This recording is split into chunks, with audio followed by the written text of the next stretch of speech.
Cześć! Dzisiaj wyjaśnimy, co to jest wartość skuteczna dla napięcia międzyfazowego 400 V. Wartość skuteczną napięcia możemy przyjąć jako pewnego rodzaju parametr, który mówi nam, że w danym obwodzie, np. z grzałką, przyłożymy napięcie stałe o wartości równej napięciu skutecznemu, to na tej grzałce wydzieli się taka sama moc, a tym samym taka sama energia i takie same ciepło. Moc wydzielana na danym oporze to prąd razy napięcie. Przekształcając wzór z prawa Ohma możemy zauważyć, że moc zależy od kwadratu napięcia.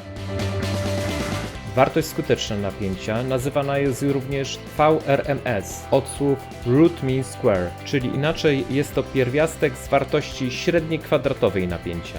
Spójrzmy jeszcze do arkusza kalkulacyjnego, gdzie wyliczamy chwilowe napięcie międzyfazowe między fazą pierwszą a drugą, drugą i trzecią oraz trzecią i pierwszą, oraz obliczamy wartość skuteczną każdego napięcia międzyfazowego zgodnie z OPL-ką 0.1.6.